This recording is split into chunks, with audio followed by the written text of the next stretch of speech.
महर्षि दयानंद सरस्वती के बलिदान दिवस पर आज दिनांक 10 अक्टूबर 2024 महर्षि को श्रद्धा सुमन अर्पित कर उनके विचारों का अनुकरण के लिए प्रदेश भर के आर्य समाज के पदाधिकारी ने अपने विचार को महर्षि के उद्देश्यों का जीवन में उतारने का आग्रह किया।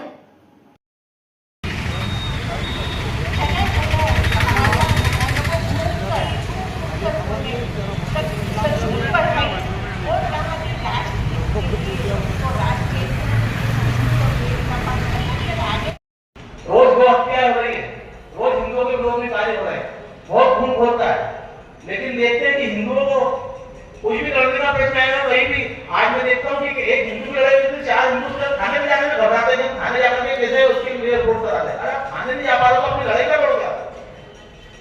आप पुलिस से बात नहीं कर पा रहे हो, अपनी लड़ाई क्या करोगे?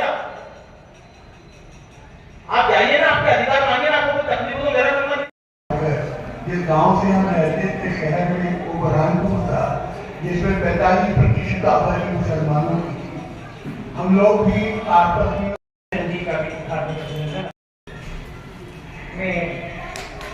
आज के इस कार्यक्रम में हमारी सुनवाई हो रही है। आज हिंदू की प्रॉपर्टी मुस्लिम लोग कब्जा कर रहे जगह जगह, और हम सोए कैसे? हम सोचे हमारी कोई मदद करेगा, हम जिससे मदद मांग रहे, क्यों मदद मांग रहे? हम खुद उतने सक्षम हो रहे हैं कि हम लड़ाई स्वयं लड़ सके। किससे मदद मांगने की आवश्यकता नहीं। आप जाइए, अपने लोगों को इकट्ठा कीजिए, और जितने आज ये बैठे हैं, मैं कह रहा हूँ महर्षि दयानंद सरस्वती जी तो एक थे, आज हजारों लाखों की संख्या में महर्षि दयानंद सरस्वती जी मुझे दिखते हैं यहाँ पर। तो आप सब जाइए, समाज के बीच में जागरूक कीजिए। आपसे ज्यादा जागरूक लोग नहीं समाज के अंदर। अगर जागरूक लोग समाज में नहीं जुड़ेंगे तो समाज का काम कैसे होगा? आज मुस्लिमों को देख लीजिए, उनका उपराष्ट्रपति हामिद अंसारी उपराष्ट्रपति पद से हटने के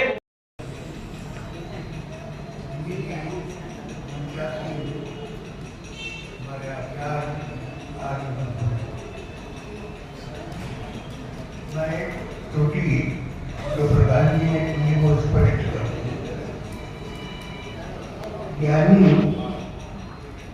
ज्ञान का भंडार कोई विशेषण नहीं है, ये केवल एक व्यक्तिवाचक संज्ञा है, प्रॉपर नाउन है। संयोगवश उस कुल में पैदा हुआ इसका गुजरात में और इसके ब्राह्मणों में एक उपनाम प्रचलित थे, भट्ट, ज्ञानी और शुक्र।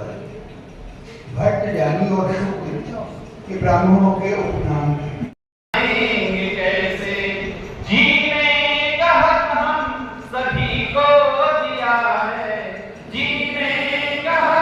हम सभी को दिया है, तेरी याद कैसे, तेरी याद दिल से भुलाएंगे कैसे, तेरी याद दिल से भुलाएंगे कैसे। तू बन के मसीहा जमाने को आया, मधुर वेद के गीत गाने को आया।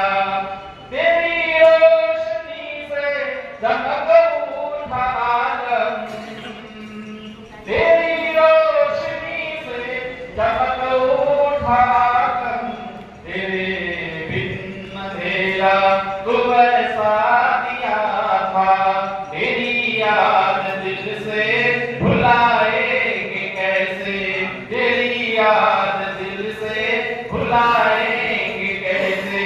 जीने का हक हम सभी को दिया है, जीने का हक हम सभी को दिया है, तेरी याद दिल से भुलाएंगे कैसे, तेरी याद दिल से भुलाएंगे कैसे। यहाँ भैया तुम तो नहीं आते, तुम्हारे दादा तुम्हारे पिता उनके अपने घर में है, लेकर के चले गए, पुण्य अपने भाग्य बन गए। लेकिन हम आज क्या कर रहे हैं? हमें भी उनके बताए गए मार्ग पर जो है चलना चाहिए। उन्होंने कितनी बलिदान दी है, किससे प्रेरणा दी है? उस ऋषि से प्रेरणा दी है। उस ऋषि ने विधवा विवाह इन सब को जो है उन्होंने जो है बाल विवाह को रोकने का कार्य किया, और शिक्षा के जगत में इतने सुंदर कार्य किए।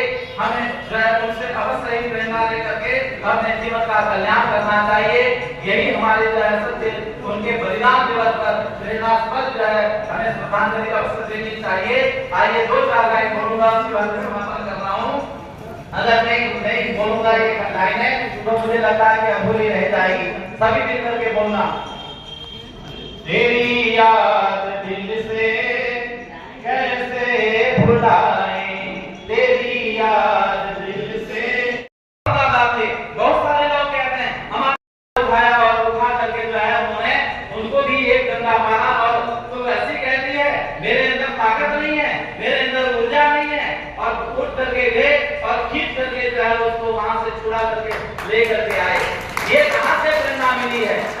एक कन्या को भागा करके ले आया था। हिंदुओं पर इतने अत्याचार, वहां की फौज और वहां की पुलिस कर रही, वहां की सेना इतना अत्याचार कर रही हिंदुओं पर, वहां की माताओं बहनों को देख करके मैंने आंसू निकला, इतना गुस्सा आ रहा था देख करके। पूरी तरह से आपको जागरूक होना पड़ेगा। कोई भी हिंदुओं के विरोध में कानून कुछ भी कार्य होता है आपको सड़कों पर आना पड़ेगा। आप सोचेंगे कि कोई पार्टी, कोई नेता, कोई आपकी मदद करेगा, कोई भी आपकी मदद करने वाले देश में नहीं है। आप बता दो भारतीय जनता पार्टी का कोई अगर आपका पक्ष लेता है हिंदुओं का, तो और भारतीय जनता पार्टी निकले नहीं तो इसके लिए संघ जैसा एक हिंदू वाली संगठन है, इसके लोगों को दबाव में आपके लिए कार्य करना पड़ता है। तो हिंदुओं के लिए कोई भी आपके नाम लेने वाला, कोई भी आपका समर्थन करने वाला नहीं है। आप अगर किसी भ्रम को निकाल दीजिए, कोई नेता है हमारे क्षेत्र का, कोई व्यक्ति आपका, कोई समाज को आपकी मदद करते हैं, आपको अपनी मदद स्वयं करना होगी। आपको अपने दिमाग से भ्रम निकालना है कि हमारी कोई मदद करेगा, और नहीं आप जागरूक हुए तो आने वाले 15 से 20 साल बाद आपको जो बांग्लादेश में हो रहा है, जो पाकिस्तान में हिंदू समाप्त होगा, वही यहाँ देखने को मिलेगा अगर आप क्या बेटे रहे। पुष्पेंद्र गुरसेठ जी ने कहा था जैसे मुस्लिम लोगों ने पूरे देश में शाहीन बाग बनाया जाएगा, हिंदू भी बना सकते हैं हम पूरे देश में। हमको ही बैठना चाहिए, हम क्यों नहीं बैठे सड़कों पर करते हैं? अगर हम बैठेंगे तो नरेंद्र मोदी जी बैठे वो काम करने के लिए, योगी जी बैठे काम करने के लिए। भाई नेता और पार्टी तो काम करने को बैठे, लेकिन हिंदू तो सड़कों पर आए। हम सोचेंगे कि हमने वोट दे दिया हमारा काम हो गया, ऐसा नहीं हो सकता है कभी भी। आपको समर्थन मिले हमेशा बाहर निकलना पड़ेगा। 10 वर्षों के लिए बिल्कुल तैयार हो जाओ, कुछ भी काम होगा तो हमको सड़कों पर आना है, कुछ भी हिंदुओं के विरोध में आपको सड़कों पर आना। 10 वर्षों में आप कर लो, देश हिंदू राष्ट्र बन जाएगा, मैं आपको गारंटी दे रहा हूँ। और अगर आपके 10 वर्ष बहुत निर्णायक है, आने वाले ध्यान रखना है सभी को, आने वाले 10 वर्ष बहुत निर्णायक है। अगर आप सोचते रहे मैं परमात्मा तूने अच्छी लीला की 3 बार कहते वो उच्चार करके स्वतः अपने आप आत्मा को यहां से निकाल करके ले गए।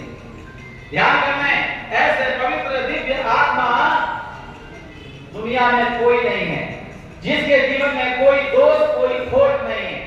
और साथ साथ आज देख रहे हैं, आज बड़े से बड़े जो साधु महात्मा है, कोई जो है उत्तरेशना में लिखता है, कोई लोकेशना में लिखता है, कोई वित्तेशना में लिखता है, लेकिन ऐसे ऋषि जिन्होंने वेदों का ज्ञान लेकर के आखिरी में यहाँ पर कह दिया कि मेरे इस कहते हैं शरीर को, भस्मी को किसी नदी में या कहीं पर बहा मत देना, बल्कि किसी गरीब किसान के खेतों में भी बोलो डाल देना, ताकि मेरा रोम इस धरती मां के लिए काम आए। ऐसे ये आयोजन और ये महर्षि जी के जो सिद्धांत के रूप में हम उनको स्वीकार करते हैं, तो अवश्य हमारा आयोजन सफल भी होगा। और साथ साथ हमें वेद के मार्ग के अनुयायी अनुगामी हमें बनना होगा। ध्यान कर रहे हैं, किसी जीवन के किसी व्यक्ति के व्यक्तित्व को आंकलन करना चाहते हो तो उनके जन्म को भी देख लें और उसके बाद में उनके बोलो बाद की अवस्था, अंतिम अवस्था को भी देख लीजिएगा। अंतिम अवस्था के स्थिति ध्यान करें। महर्षि दयानंद सरस्वती जी महाराज आखिरी समय में अपने अजमेर विनायक कोठी पर वहां पर थे 30 अक्टूबर और दीपावली के दिवस उस समय कहते हैं बैठे थे और उससे पूर्व 3 व्यक्तियों को उन्होंने बुलाया। एक भीमसेन नाम के जो उनका 6 इत्यादि दाढ़ी मुंडन किया करता था, और एक है आत्मानंद नाम के व्यक्ति थे जो सेवा करते थे, एक डॉक्टर छगपाल थे। उनको बुला करके उन्होंने आखिरी समय में कहते हैं कि उनको बुला करके कहा क्या चाहते हो? तो उन्होंने कहा कि भगवान हम क्या चाहते हैं कि आप स्वस्थ हो जाएं। ताकि ये शरीर है, ये शरीर की एक अपनी अवधि होती है, सीमा होती है, शरीर सदा सदा के लिए नहीं है। लेकिन कहते हैं कि आंखों में आंसू आ गए। उन्होंने कहा कि हम चाहते हैं महाराज के आप स्वस्थ हो जाएं, हमारी यही इच्छा है। लेकिन कहते हैं कि अब मैं ज्यादा दिन तक नहीं रहूंगा, मुझे लगता है कि ये सब कुछ छोड़ना पड़ेगा। और बुला बुला करके शौक दिया, किसी को असत्या ने कुछ पैसे दिए और कहा कि उनको उनके सेवा के जो उन्होंने सेवा की थी उससे ऋण होने के लिए उन्होंने उनको आखिरी समय में भी कुछ पैसे और शौक दे करके उनका जो है उनसे उनके ऋण से ऋण होना चाहते थे। सबको बुला लिया और कहते हैं ईश्वर की स्तुति प्रार्थना उपासना मंत्र का वाचन किया। और उसके बाद में गुरुदत्त विद्यार्थी वहां पर थे, उनको जो है नास्तिक होते थे, कहते को मानते नहीं थे ईश्वर और इन सारे चीजों को, लेकिन प्रैक्टिकल रूप से जो देखना चाहते थे। उस समय उन्होंने कहा कि इसी से ठोक दीजिए। और उसके बाद में छौर करा करके और गीले कपड़े से पहुंच करके सीधे बैठ गए। और फिर उसके बाद में ईश्वर स्तुति प्रार्थना उपासना मंत्रों का उच्चारण करते हुए आखिरी समय में हाथ जोड़ करके इन गायत्री मंत्र का जाप करते हुए लंबी गहरी सांस लेकर के ओम का उन्होंने जो है कहते हैं वाचन किया, उच्चारण किया और परमात्मा से प्रार्थना की, हे ईश्वर तेरी इच्छा पूर्ण हो। क्या? हे ईश्वर तेरी इच्छा पूर्ण हो, तूने अच्छी लीला की, तेरी दुनिया से तेरे से घर पे कोई भी आता है तो सीधा हाथ दिखाने के लिए तैयार हो जाते हैं। बाबा देखो मेरे हाथ में, उसकी नहीं है कि मुझे हाथ दिखाना चाहिए या नहीं दिखाना चाहिए। आज अनेकों टीवी चैनलों पर आप देखते होंगे, सुनते होंगे, कोई जो है समोसा बेच करके भाग्य को बनाने के लिए तत्पर रहता है, कोई ये भी कहता है कि एक लोटा जल और वो सब समस्याओं का हल, ये भी कहता है। लेकिन कभी भी ध्यान करना है, कोई आपके भाग्य को बना नहीं सकता। कोई समोसा बेच करके चटनी, हरी चटनी, लाल चटनी बेच करके भाग्य को कोई बोलो नहीं बना सकता। एक लोटे जल से किसी का भाग्य बोलो बन नहीं सकता बिना कर्म किए, सबको कर्म करना पड़ेगा। लेकिन साथ ये ध्यान कर लें कि महर्षि दयानंद सरस्वती जी ने ये हमारे बीच में मूल मंत्र दिया है कि आप जो है क्या करें, माताओं बहनों को शिक्षित अवश्य ही होने चाहिए। अगर शिक्षा ग्रहण नहीं कर सकती तो अपने प्यारे बच्चों को, संतानों को कैसे सुशिक्षित कर सकती हैं। इसलिए सबसे ज्यादा उन्होंने नारी जाति का उत्थान करते हुए उनको आत्मनिर्भर बनाते हुए और उन्होंने आज के जीवन में अंधकार, अंधविश्वास, पाखंड, भ्रम इत्यादि को दूर करने का कार्य अगर किसी ने किया बोलो महर्षि दयानंद सरस्वती जी ने किया है। आज महर्षि दयानंद सरस्वती जी के उस ऋण से ऋण कैसे होंगे, ठान करके देखिए। बहुत सारे आप लोग जगह जगह जा करके कथाएं भी सुनते हैं, आज समाज में भी आते हैं, लेकिन कहीं न कहीं कोने में हम फिर भी उस पाखंड को आकंठ में दबा लिया है। ध्यान कर लें क्या बोल रहा हूँ, पाखंड को आकंठ हमें जो है धारण कर लिया है, कहीं छूटता नहीं है। लेकिन अगर किसी ने, किसी माता बहन ने, पुरुष ने सच्चे वेद के मार्ग के विपरीत आचरण कर रहे थे, साथ ही साथ जो ब्राह्मण वर्ग थे, जो वेद को केवल मात्र पढ़ते तो जरूर थे लेकिन उनके अर्थों पर कभी चिंतन नहीं किया, ऐसे कार्य में उन्होंने वेद के पवित्र ज्ञान को लेकर के उनको भी सुधारने का कार्य किया। और तीसरी जो है कहते हैं कि नारी जाति का उत्थान यदि किसी ने किया है तो वो महर्षि दयानंद सरस्वती जी ने किया है। ध्यान कर लें, पहले माता बहनों को कहा जाता था कि वेद के मंत्र तक पढ़ने के और सुनने का अधिकार नहीं था, कान में गर्भधान पिघला करके डाल दिया करते थे ताकि ये वेद के पवित्र मंत्र को बोल ना सके, सुन ना सके। अब यदि उन्होंने किसी ऐसे ऋषि ने दिया है तो उन्होंने मनु जी के उदाहरण को उद्धृत करते हुए उन्होंने कहा कि यत्र नारीस्तु पूज्यन्ते रमन्ते तत्र देवता, जहाँ पर नारियों की पूजा सम्मान होता है वहाँ पर देवता सत्ता वास करते हैं। इसको उन्होंने चरितार्थ करते हुए सबसे ज्यादा वकालत व्यक्त की है महर्षि दयानंद सरस्वती जी ने। और मैं आज भी संस्कार में मैं कहती हूँ कि मैं सभी चाहते हैं कि ये संस्कार हम जो प्रैक्टिकल चीजें हैं वो ना करके प्यार से संस्कार बच्चों को